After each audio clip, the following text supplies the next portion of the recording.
we don't deny that if properly qualified and authorized by Srila Prabhupada, his followers can also become actual and regular gurus of their own separate ashrams. I'll give more information about that in the main presentation. We know for a fact that someday, maybe this year, or maybe 10,000 years in the future, Srila Prabhupada will give his order to the next qualified person to become the next authorized and bona fide acharya. But until then, for within his ISKCON mission, it was and still is Prabhupada's most wonderful and merciful desire to continue to take direct disciples, even though he is no longer physically present. That is the conclusion that many of Prabhupada's disciples and followers have reached. This presentation has been made to offer a detailed analysis of the related events, evidences, both hard evidences and circumstantial. Even though it is now 43 years since His Divine Grace physically departed from this world, to this date, not that many members of ISKCON have any knowledge of the events that I've related, or some of the events that I'll relate. I myself wasn't aware of the details either on this issue for so many long decades. Not many of us have taken the time to investigate on our own with an open and unbiased mindset the actual arguments that support the Rtvik Ras side. Rtvik Ras, it's a word I use, Ras, means the Rtvik representative of the Acharya system. So one of the main reasons why many devotees haven't investigated this on their own is because the GBC have labeled this idea as totally bogus and deviant. The fact is, the vast majority of members of ISKCON want to be good devotees. They want to be good devotees in good standing with the authorized leadership of ISKCON. Srila Prabhupada instructed that the GBC was to be the ultimate authority for ISKCON in his absence. Since the GBC has declared this as totally bogus, many have felt the safest thing for them to do is simply accept these conclusions given by the GBC. For many, they feel this is too complex of an issue for them to try and figure out on their own. And then do what if they conclude the GBC is wrong? Wind up creating waves and get kicked out? So they've chosen to take the safest course of action and just not get involved on this issue and just accept the guidance of the GBC leadership. Most feel this is simply above their pay grade, so they leave it to their authorities, who they trust have reached the right and proper conclusions. And the fact is, that attitude and course of action by the majority is in fact the proper and best course of action for such devotees to take who have not got the time or the facility to make their own assessment of this issue, or the fortitude or stomach to deal with it if they reach the conclusion the GBC has been wrong. But now I am making all of this information available so that it will be easier for everyone to become aware of the evidences, the events that took place, etc. So devotees can reach their own educated conclusions. Hold this thought though, as I will come back to this point shortly about accepting and following the GBC. There's a lot to cover on this topic. I have broken things down to the following main categories, not in any specific order they are. The fundamental or philosophical questions. The main one being, is this ongoing Rtvik representative system of initiations, after the Acharya has passed from this world, still bona fide, or is it fundamentally against the principles of Scripture? Number two is, what did Srila Prabhupada really instruct? Which path did he really want us to traverse? And number three, and if in fact His Divine Grace did want us to continue on the Rtvik representative path, then how did the GBC wind up taking us down the wrong path? Was there some sinister conspiracy, or were the original decisions on this issue based on misunderstandings and unfortunate mistakes and errors? Excuse me, we have partly dealt with that here in the introduction. However, more will be presented in the main sections. To address these issues and their many sub-issues, I have broken the presentation into two main sections.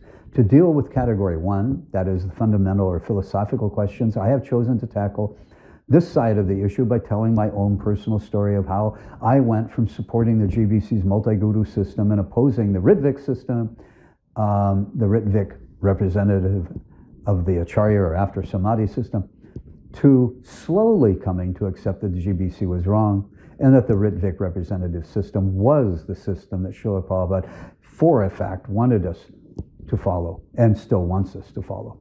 I have titled this section, My Personal Story. I will tell my story.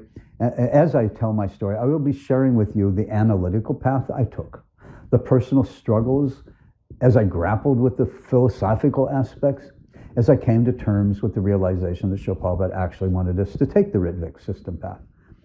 I will share the logical arguments I assessed both for and against the two paths. And also important is that included in my personal story is my personal experience with an incident involving Srila Prabhupada and the handful of GBC men that took place in just the month before Srila Prabhupada's disappearance. This incident affected me traumatically and became a major factor in how I dealt with this issue even over 20 years afterwards. This incident is one that has similar overtones to the one regarding how the handful of GBC men disobeyed Srila Prabhupada's request and didn't mail out the July 9th letter. So in my personal story, I share my own personal experience about that incident. However, in the chronological timeline, I will also provide evidences that this incident did, in fact, take place. And of course, the other major section of this presentation I call the chronological timeline section. Actually, my personal story is also told in a chronological fashion, but the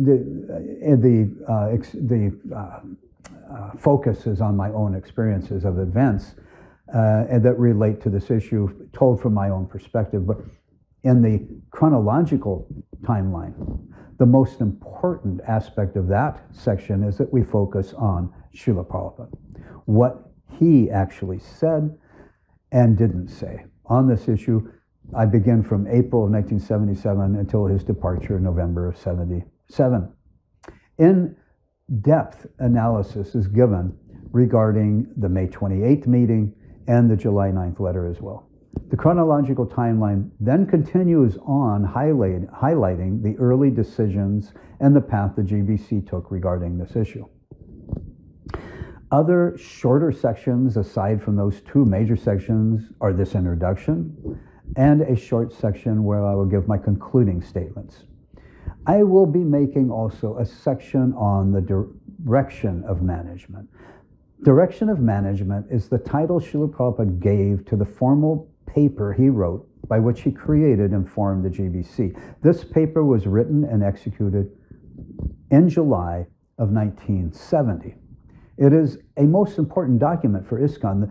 The direction of management, or DOM, Srila Prabhupada provides the basic structure of the GBC, and he gives the most vital and important provisions of a checks and balance system for the GBC.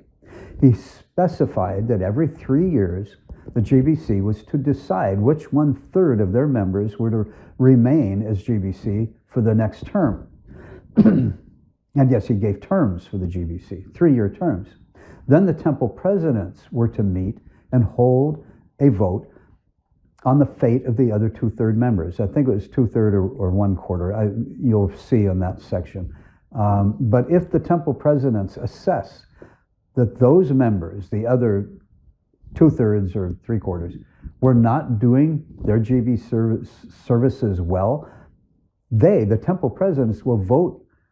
If they saw they're doing well, then the temple presidents will vote for them to remain in their position. However, if the temple presidents find that some of the GBC did not perform their services up to expectations, then every 3 years they can hold this vote and replace those who they feel are not doing their duty properly.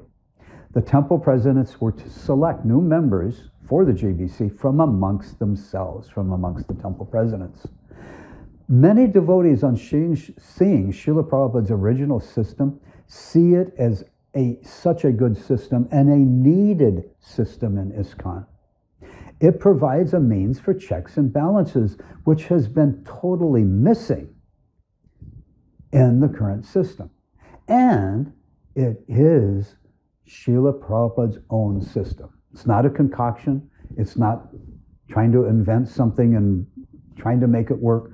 It is Prabhupada's original plan.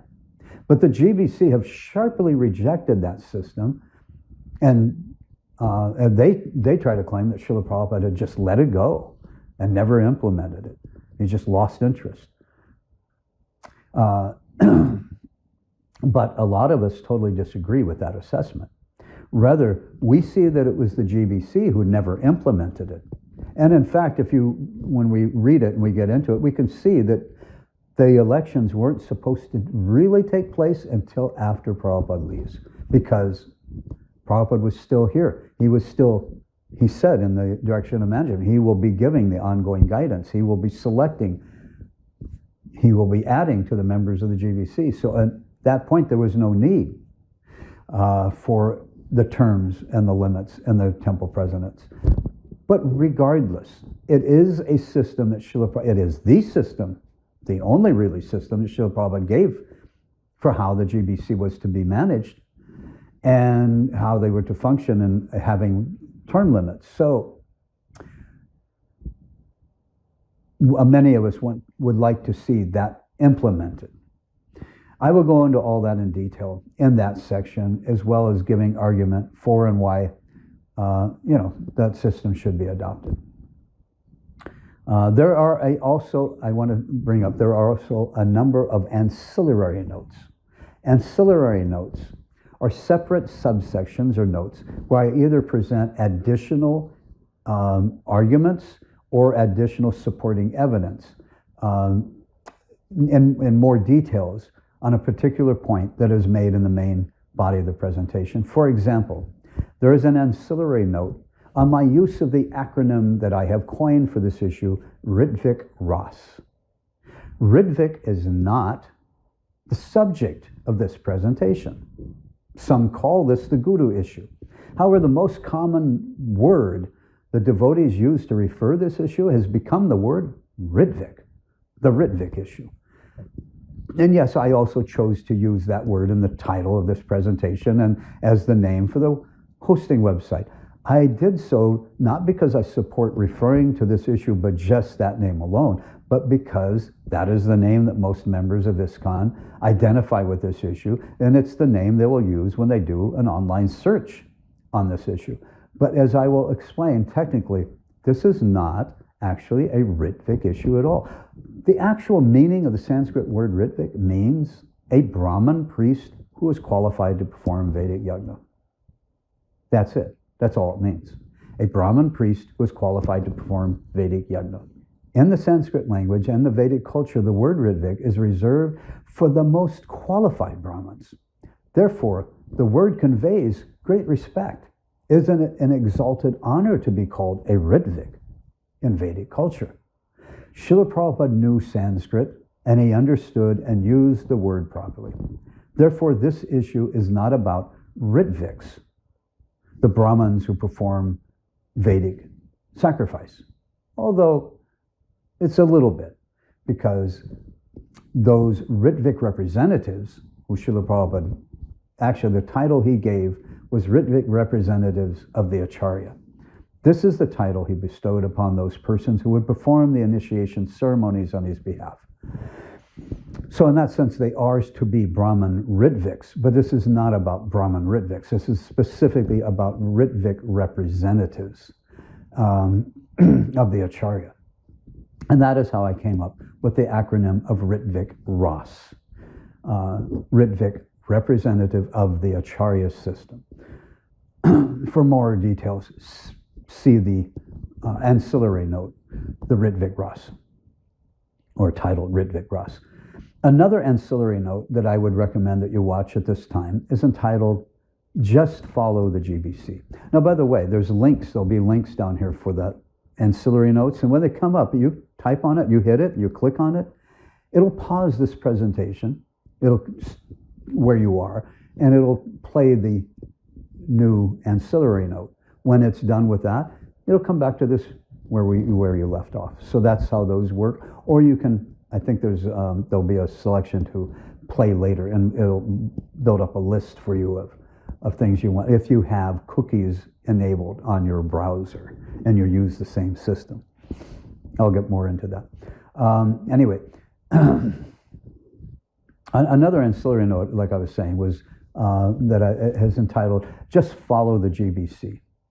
Previously, a few minutes ago, I asked you to hold your thoughts about how the supporters of the Rtvik system have been at a disadvantage in presenting their side of this issue, because the GBC hold the post of authority, and they have ruled that this Rtvik aspect is bogus and deviant. And the ancillary note, Follow the GBC, I have explained that following our authority, the GBC, is the right thing to do in most all situations. However, in this ancillary note, I cite the example of Bali Maharaj, who, when he knew with all certainty that his spiritual authority, his own guru, was wrong, he rejected his guru's guidance. Millions of years later, we still glorify Bali Maharaj for those very same actions of actually rejecting his authority. Also given in the ancillary note are two other examples that I give. One is where Srila Prabhupada rebuked disciples who refused to accept their GBC as their authority, because that GBC man had a personal fall down. Srila Prabhupada actually told the devotees who rejected, they absolutely rejected to accept that GBC member as their authority. Prabhupada actually disowned them as his disciples. He got very upset, and he actually disowned them for not following the GBC. But then I give one other example where a GBC had a fall down, but I explained it was different. It wasn't just a personal fall down. It involved a lot of other devotees, the deities, so many things. And Prabhupada became angry with the devotees who did not reject the guidance given by that GBC. He actually became angry that they did not reject their authority. So this is a very critical point for devotees to consider about when and how, or at what point should we reject our authority. Mostly we follow the GBC. We want that standard, obviously. But if we know for a fact they are wrong, Prabhupada, if you knew for a fact that GBC who was telling them to do the wrong thing, and they knew that for a fact, they admitted to Prabhupada that they knew that, but they were following because he was their GBC, Prabhupada became angry at them for not rejecting that GBC. So anyway, this is a very critical point, and for devotees to consider individually, and I address that issue in this ancillary note, Follow the GBC.